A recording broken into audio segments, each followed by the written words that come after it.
Thank you very much. Might just do that.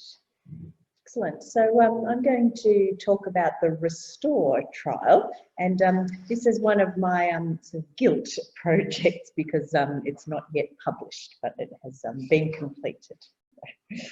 But we're getting there with the publication.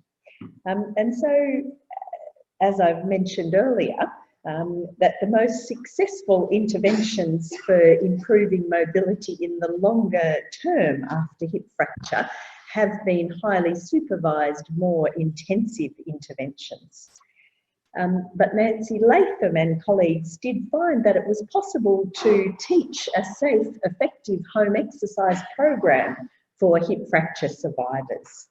And so we also wanted to see whether that was possible in our setting, but we'd actually undertaken a previous trial of a home exercise program in people who'd recently left hospital, where we managed to actually increase the rate of falls in this high-risk group.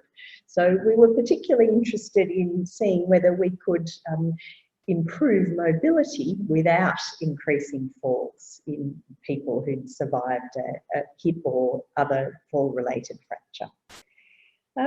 And so across a lot of areas of health, there's increasing prominence, I guess, given to the idea of self-management and really the idea of, connecting with the person themselves and working out what their goals are and assisting them to achieve those, rather than the more traditional approach with, this is the exercise for you, you're going to do it. And so we really also tried to adopt that type of approach in the design of our intervention. And so then we set out to establish whether such a program that involved both home exercise and also fall prevention advice, using a self-management approach, what impact that would have on mobility-related disability and falls in people following fall-related lower limb or pelvic fracture. And our secondary aims were to establish the impact on various secondary outcomes, also to establish the safety and acceptability of the intervention, and to establish the cost effectiveness. And we're actually yet to do that cost effectiveness analysis. And so we've published the protocol paper for this. And so in terms of briefly overviewing the study and the intervention, so it was a randomised controlled trial. So we included 336 people, and these people were all within 2 years of their fall-related fracture. So we did recruit people through hospitals, but didn't start the intervention until the system had finished with them, and so the usual care had completed. We also sent letters to people who had been in hospitals, and we also did general community recruitment through advertising as well. And people had to be living at home or in a low-level residential aged care facility. And as I said, completed active rehabilitation, and people were randomised to receive a 12-month program comparing intervention with usual care, and we ended up with 168 in each group. So briefly, the intervention involved 10 home visits from a physiotherapist, as well as 5 phone calls. So the idea was really to set up the home exercise program and then progress and monitor and progress that over the 1-year period. And interestingly, a lot of other things happened to these people in this period. People did have a number of setbacks, and so a number of times the program did need to be adapted and sort of restarted. So as I said, it was quite an individualised approach with those people who were interested in setting goals. That was really a key aspect of the program, as well as really using motivational interviewing. And then the actual dose and amount of exercise was also negotiated, but we were aiming for 3 times a week of exercise, targeting balance and also functional strength. So for those people for whom it was appropriate, we also added resistance to the exercises using weighted vests or belts. And so yeah, the exercise, as I said, was really kind of focusing on simple task-related exercise, so looking at sit to stand, stepping, walking, etc. And then we also had the fall prevention aspect. And so this was using the Stepping On program, which has actually been rolled out across New South Wales, the state where we're living, by the Health Department. And so if possible, people would actually attend this group-based discussion program. If it wasn't possible, this same type of content was delivered by the physiotherapist at home. So in terms of our people, so our average age was 78, and we did actually have quite a large range. So we kind of felt that we had some kind of fitter people and also some frailer people, and I'll talk more about that later. So with a range of 59 to 99, so a very large range. Most people were female, most people had had a hip fracture. Most people, 3/4 of the people, had actually had a fall in the past year in addition to their hip fracture fall. People had a number of comorbidities and medications, as would be expected, and the short physical performance battery score out of 12 of 7 on average. And so then this just shows you what was actually happened over the duration of the program. So these are the number of different exercises that were prescribed to people. So yeah, the number of different exercises. So as in sit to stands, one exercise, stepping is another exercise. The number of repetitions that people agreed to do, and the number of sessions per week that they agreed to do, with sort of decreasing numbers, unfortunately, as the program went on. And then this is information about, right, so that was prescribed, and now the slides are no longer advancing. Okay, and so these are the completed sessions per week. And so we think there was quite a reasonable adherence. So in terms of the number of sessions that people were undertaking, as well as the percentage of exercises that they'd originally agreed to that were actually being undertaken, and the number of repetitions of exercises that they were undertaking. Probably there is room for improvement, but I guess this was, what was negotiated and what we felt could be safely delivered. And so our first result, our first primary outcome, was on falls.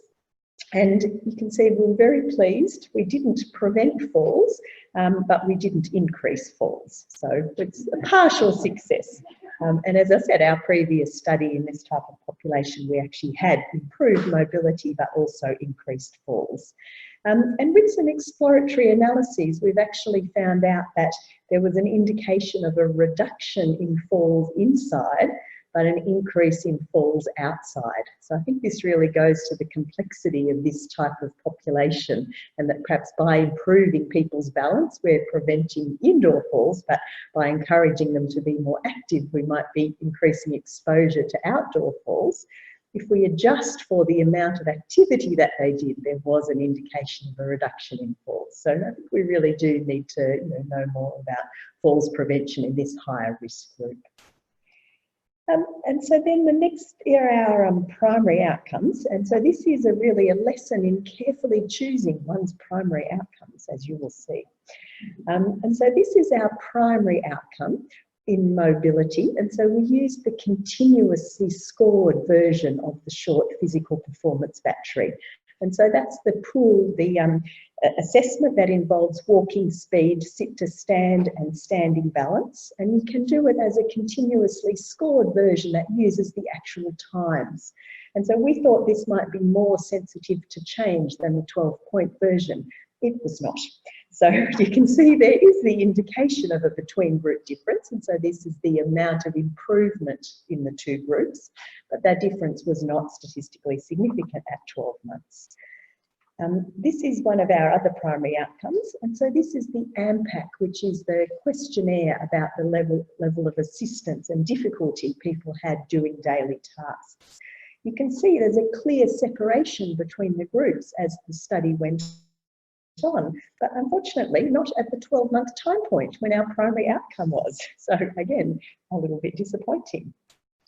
And this is the late life disability index. And so here, really no indication of a difference between the groups. And, it seemed perhaps this was not sensitive to change. So I really think that we do need to know more about choosing outcome measures and which measures are most sensitive to change.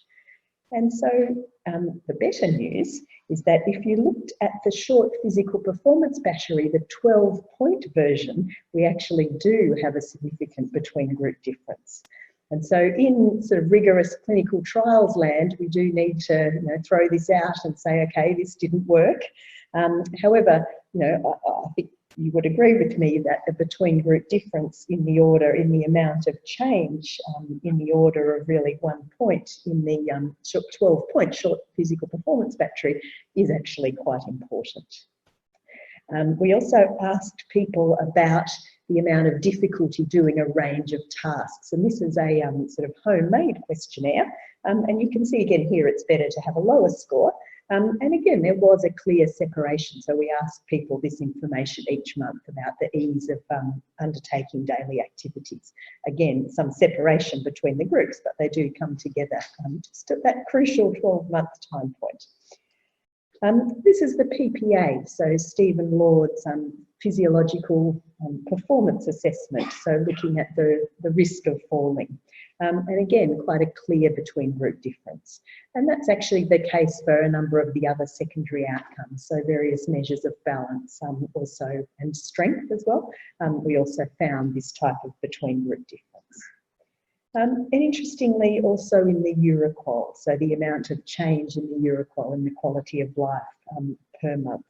You can see again a separation between the groups. So that would be interesting when we come to do the cost effectiveness analysis on quality of life. But one interesting thing that we found as well is in a planned subgroup analysis, we looked at people separately by baseline walking speed. And we did actually find a significant interaction in the primary outcome on baseline walking speed. And this is really quite interesting. So you can see here, this is the amount of change, and these are the people in the slower walkers at baseline.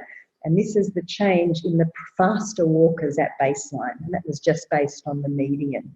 And so you can see there's actually an indication of a greater effect in those people who walked more quickly at baseline. And interestingly, these were also the people who fell more in our previous study, who had actually more of a harm from the intervention in our previous study. So it seems to us that we are very pleased, as I said, that we have been able to get this increase in mobility safely. But it seems that potentially these are kind of the fitter people who have actually benefited from this sort of home-based approach. There is actually a greater impact on mobility using this primary outcome that was not significant overall. And we would know clinically that there is a lot of diversity in people with hip fracture.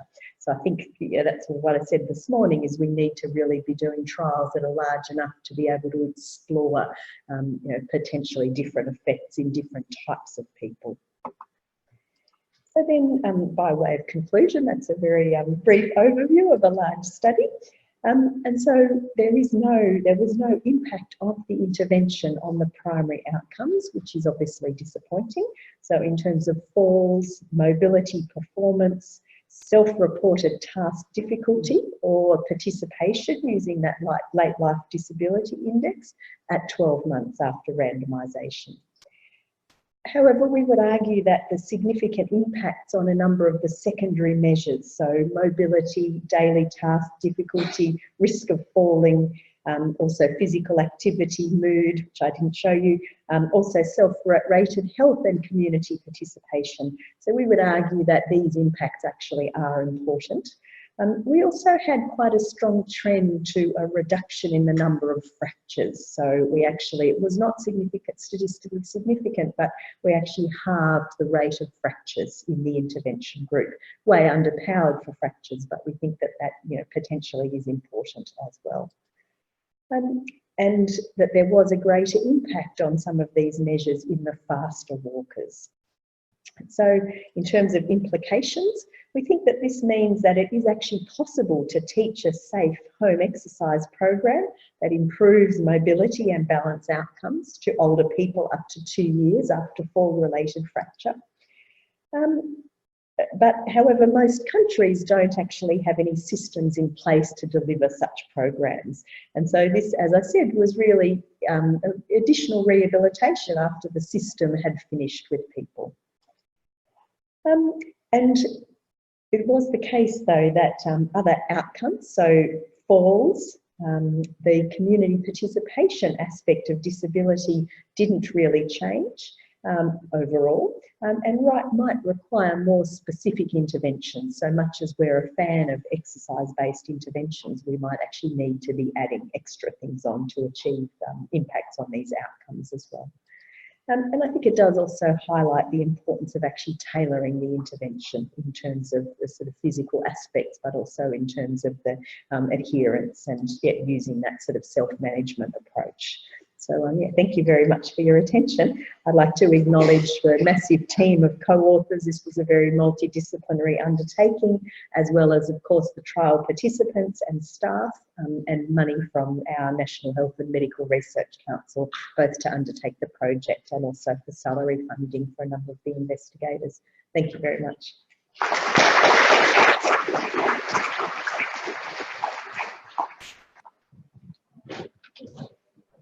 Thank you, Cathie, for a really interesting presentation, and I'm sure there'll be lots of questions on our last two speakers and presentations when we come to the end of these groups. And now we'd like to welcome from Germany, Anja Dutta. So wonderful to have our next speaker, and we'll just get you started here. And